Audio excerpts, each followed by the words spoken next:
Oi, gente, eu sou Arthur Mota. Oi, gente, eu sou a Ana Júlia. Oi, gente, eu sou a Ana Clara. Oi, gente, eu sou a Ana Paula. E hoje nós daremos início ao nosso podcast de Treinamento de Saúde, da trilha da professora Ana Paula. E hoje nós trataremos de um assunto muito legal, muito importante, em relação às pessoas que estão frequentando, e participando agora do momento da maternidade com a Ana Paula, que já é especialista nesse assunto. E antes da gente começar a tratar dos assuntos específicos, a gente vai para um direcional, tentar entender como foi essa trajetória da Ana Paula. E já fazendo a pergunta, Ana Paula, como que foi a sua história, como que é a sua trajetória até esse momento, para que a gente possa trocar um assunto em relação a esse tema. Bom, eu me formei em 2022 em farmácia e logo em seguida eu fiz uma pós-graduação em farmácia clínica e hospitalar.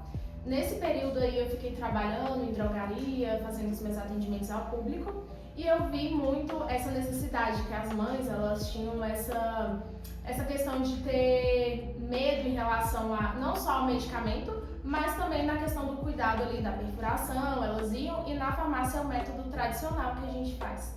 E aí, ao longo período, eu falei, assim, eu pensei, preciso me especializar em algo. Eu gosto muito de trabalhar com criança, inclusive eu sou mãe, tenho 2 filhas, a Maria Cecília, de 7 anos, e a Maria Catarina, de 2 anos.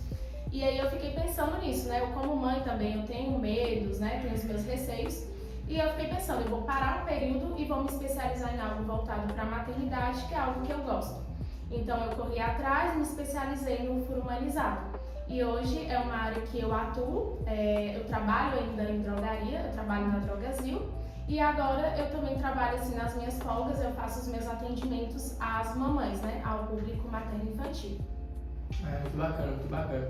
E direcionando já a pergunta, qual seria a diferença do método tradicional e do furo humanizado? Bom, o método tradicional é aquele que a gente faz na farmácia com a pistola. A gente acopla o brinquinho na pistola e esse dispositivo, quando ele dispara, ele gera um barulho. Esse barulho, tem pesquisas que falam que ele pode causar um déficit de surdez em bebês, inclusive gerar traumas. Já o método humanizado seria um método mais acolhedor, ali, que a gente promove no tempo do bebê, no tempo da família, ali, a gente acolhe aquela família. É realizado com uma pomada anestésica, essa pomada ela faz ali o seu processo de absorção, anestesiou o local, a gente faz um método de crioterapia, que seria um método de resfriamento do lóbulo para diminuir e minimizar ali, a dor durante o procedimento. Então essa seria a diferença.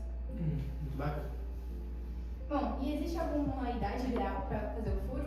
Sim, o furo humanizado ele é realizado a partir do 7º dia de vida, desde que o bebezinho já tenha tomado as primeiras vacinas, a BCG e a hepatite B.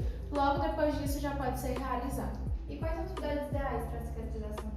Para a cicatrização, é recomendado que, se o bebezinho ele mama somente no peito, o ideal seria que aquela mãe ela fique ali um período, umas 2 semanas mais ou menos, sem se alimentar de alimentos remosos, que a gente fala. São calabresa, bacon, todos esses alimentos precisam ser evitados nas 2 primeiras semanas. Logo depois seria necessário que esse bebezinho não fique deitado de nenhum dos 2 lados, que ele durma ali pelo menos por 2 horas, se for o período ali próximo dele dormir, mais retinho, para não ficar em cima da orelhinha. A higienização da orelha, ela é feita somente com soro fisiológico e a mãezinha precisa fazer ali por volta de umas 3 vezes ao dia, por 30 dias. E tem a questão também de, por exemplo, a troca do brinco. A gente recomenda que seja feito de 30 a 40 dias, para que essa mãe evite de ficar ali mexendo no lóbulo, porque todo esse processo ele pode atrapalhar na cicatrização da orelhinha. Agora, em relação a mitos e verdades, os bebês eles sentem menos dores quando já fazem o furo em relação ao recém-nascido? Você fala em questão da idade? Não, ele não tem diferença nenhuma. A princípio, o que acontece? Como a gente utiliza o método da pomada, a gente utiliza a pomada e faz a crioterapia, seria para minimizar realmente só a percepção da dor. Não que aquele bebezinho ele não vai sentir dor de modo nenhum. Tem bebês que não sentem, mas tem alguns que já são mais sensíveis. Então a gente utiliza métodos para minimizar a dor, inclusive a amamentação. Durante a amamentação ele vai estar mamando, então ele não tem percepção de dor. A gente passa a pomada, faz a crioterapia justamente para ele não ter a noção de que ele vai sentir dor naquele momento. Então, realmente, ele não vai sentir dor no momento da perfuração. E em relação ao tipo de brinco, interfere também na cicatrização? Qual seria o melhor? Sim. interfere. Por exemplo, o brinco que a gente utiliza ali de primeira seria o de aço cirúrgico médico, que ele já é mais biocompatível, né, traz mais segurança para o bebezinho, né, em questão da cicatrização. O brinco de ouro não é a primeira escolha porque ele tem na composição níquel ou cobre. Esses dois compostos ele pode atrapalhar no processo de cicatrização da orelha, assim também como o brinco de prata. Então ele pode oxidar mais rápido e atrapalhar no processo de cicatrização. Sobre suas experiências, eu queria saber se teve algum atendimento que te marcou, te deixou marcado e tudo mais. Sim, na verdade todos os atendimentos ele deixa ali um rastrozinho, né? Mas um que me marcou bastante foi um que eu atendi uma mãezinha no Valparaíso. E aí, meses depois, assim, uns 3, 4 meses depois, eu estava trabalhando na Drogazil e eu fui emprestada, né? Porque no caso eu trabalho no Riacho Fundo 2 e eles pediram para que eu fosse fazer cobertura de outro farmacêutico no Recanto das Emas.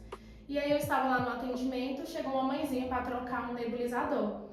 E eu não lembrava, assim, tipo, são muitas mães, são muitos bebês, os bebês vão crescendo, né? Então a gente não fica com a memória gravada ali. Aí ela olhou pra mim e falou assim, eu te conheço de algum lugar. Aí eu falei, gente, mas eu não lembro. Eu falei, tudo bem, né? Eu fiquei assim, cara, eu não lembro. Mas enfim, porque no atendimento eu preciso estar de máscara, de touca, então assim, pra ela ter me reconhecido, né, foi algo que marcou ela também. E aí eu falei assim, da onde você me conhece? Que eu não lembro de você. Aí ela falou assim, você trabalha com furo humanizado? Eu falei, sim. Aí eu olhei pra bebezinha e falei, gente, mas eu não tô lembrando. Ela, eu tenho certeza que você me atendeu. Aí eu falei, meu Deus. Aí a gente começou a conversar assim, procurar os assuntos. E realmente eu tinha atendido ela, a bebezinha. E aí depois eu fiquei com isso assim na minha cabeça, né? Eu falei, gente, como que marca, né, assim, o meu atendimento, o meu profissionalismo chegou, atingiu essa mãe, né? E marcou ela e também me marcou, né? Eu fiquei assim com ela, assim, pra minha história. E logo depois, assim, eu reencontrei o esposo dela e tal, então a gente meio que fez uma amizade. E foi isso. Legal, são situações que marcam mesmo. Eu queria te perguntar, como profissional, como é lidar com pais nervosos? Quando você vai lá para poder fazer o furo humanizado, como é lidar com esses pais? Então, todo atendimento que eu vou, geralmente, é os homens, os pais que estão mais nervosos, né? Eles ficam bem preocupados em relação ao cuidado. Então, como profissional, eu tenho que transparecer segurança, porque se eu ficar nervosa, se eu transparecer que eu estou nervosa, que eu estou com medo, eles também ficam nervosos. Então, eu preciso transparecer toda aquela segurança, quais os materiais que eu utilizo. Eu tenho que falar ali durante tudo que está ocorrendo ali no procedimento, por exemplo. Olha, agora eu vou utilizar essa pomada, vou fazer a asepsia do lóbulo, o brinquinho é tal material. Então, eu preciso transparecer toda a etapa que eu vou fazer e todo o procedimento para passar segurança para eles. É tanto assim que no final eles reconhecem, eles falam assim, nossa, minha filha não sentiu dor, minha filha não chorou. Então eles reconhecem depois o meu trabalho, assim, né, que foi tudo feito com muito carinho. E eu queria te perguntar também como funciona o atendimento na sua empresa. Bom, hoje eu trabalho com o Instagram, com tráfego pago, e o Linktree. Então eu coloco ali no meu Instagram, né, o linkzinho, os pais conseguem acessar e já direciona para o meu WhatsApp, então eles já conseguem ter contato comigo. O tráfego pago, ele direciona, por exemplo, os locais que eu consigo atender, vamos dizer assim. Aí eu coloco, por exemplo, Gama, Santa Maria, essas regiões mais próximas. E ele vai direcionando essas mães. Elas diretamente já entram em contato comigo perguntando sobre. E também tem o famoso, como que eu posso dizer? As mães que vão me direcionando, né? Elas falam assim, tem uma prima que tem uma bebezinha, elas gostam do meu trabalho, elas vão me indicando. Olha, eu fiz com a Ana Paula, ela é ótima, ótima profissional, então elas já entram em contato comigo. Então é dessa forma que as pessoas podem entrar em contato com você, né? Isso. Então, ok. Tem mais alguma coisa que te marcou ou você quer falar como foi o começo de tudo, por que você decidiu fazer farmácia e furo humanizado?